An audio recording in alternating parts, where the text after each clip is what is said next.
associated with the Oath Keepers. How in the world did that happen? Sharon said, you're not even a member. How did that happen? Well, I'll tell you how it happened. I had a chance to meet several members of the Oath Keepers.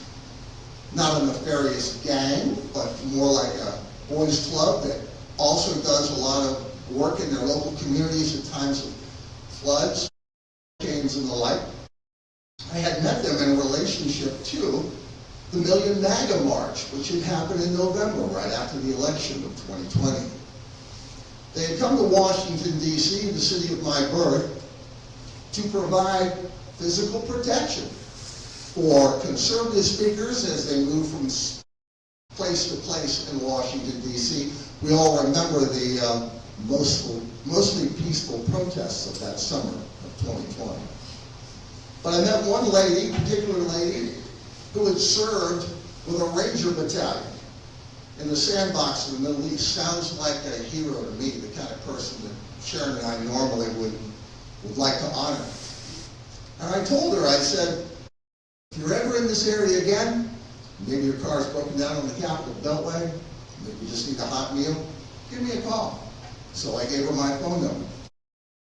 I reached out to her and gave her some hospitality, like it says in Romans 12:13. Practice hospitality. So casual was our relationship that when she walked away with my phone number keyed into her phone, she remembered my first name but not my last name. So the entry in her phone became, because she remembered that I had been a lieutenant commander in the Navy, it was Commander Tom. In the wake of January 6th, when they flashbanged her apartment and arrested her because she was part of the Oath Keepers, they grabbed up her phone. Within 2 hours of taking possession of her phone, the FBI lead agent had a federal judge's signature on an arrest warrant for me as Commander Tom, the commander of the Oath Keepers. You cannot make this stuff up. And it's a matter of public record. The following year and a half were very, very difficult for Sharon and me. The media attacks, of course, our credit was ruined, credit cards were canceled, our savings were wiped out. The FBI and the DOJ harassed our friends and our family. And something special reserved just for me.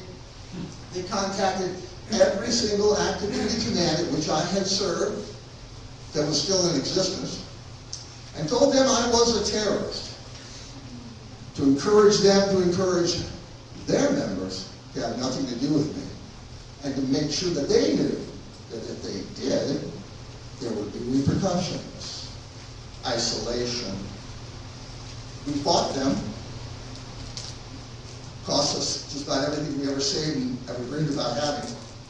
From the moment I left prison, like Sharon said, no cell phone, no contact with people through social media. I had to ask permission from these people, these secular people, to attend church. They didn't like that very well. I also had to have a bulky ankle monitor on, for which I was permitted to pay $131.13 a month for the privilege, just so they could track me anywhere I went. We were getting ground down, folks. We were getting ground down. Then, as it turns out, our lawyer, David W. Fisher, the best criminal defense lawyer I think that there is around, who's also now a member of the family, turns out he had a favor to call in. And who owed him a favor? Tucker Carlson. He called Tucker and told him about 2 sentences of our situation, and we were on. Of course, the government was not about to allow Sharon and me to go to D.C. to Fox Studios. So Tucker sent a broadcast band to our farm with a satellite uplink. It was from our home that we spoke to America for about 3 or 4 precious minutes.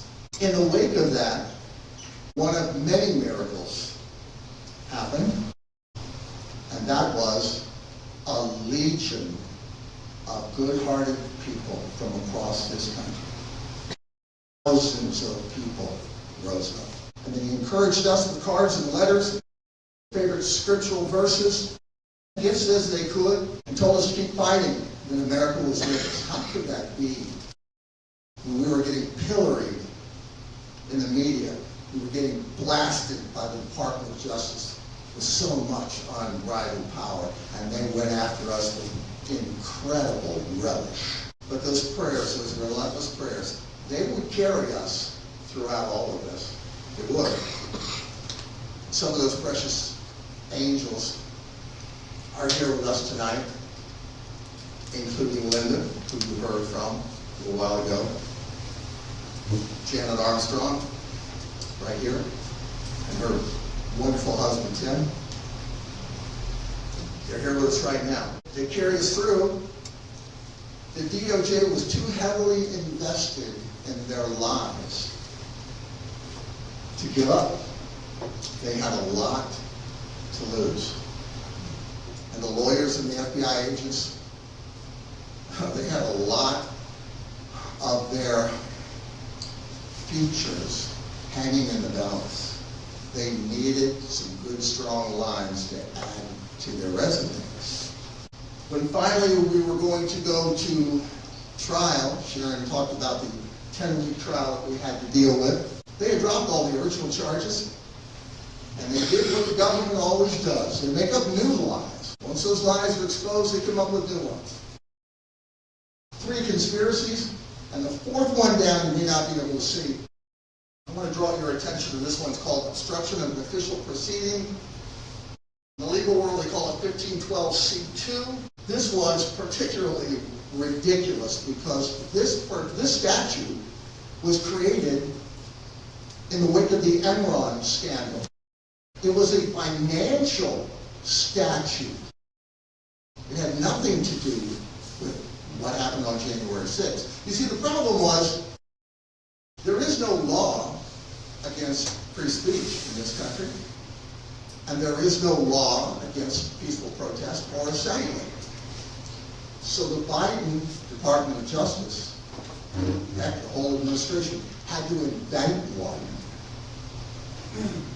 This move was so that they would be able to charge J6s with a felony for at most doing what throughout my entire adult life had been nothing more than simple trespassing resulting in a ticket. But they invented this, and it was laid on hundreds and hundreds of J6s. Noteworthy here is, prior to my trial, that 10-weeker that Sharon talked about, where I was tried with 4 other people, all members of the Oath Keepers, including Stuart Rhodes, the actual commander of the Oath Keepers. The Department of Justice was 65-0, undefeated in charges brought in jury trials. That's pretty daunting. The deck was tremendously stacked. And as Sharon says, the decision to take a plea deal when you're looking at being yanked away from your family and losing everything doesn't look too bad. But we weren't going for it. Sharon told me, she says, we're going to fight if we lose everything. Even if we lose this precious generational farm that you worked shoulder to shoulder with your sinking mother and brother and your widowed sister. I don't know where you find a woman like that. There's probably some in this room, but I think I got the last one in Virginia.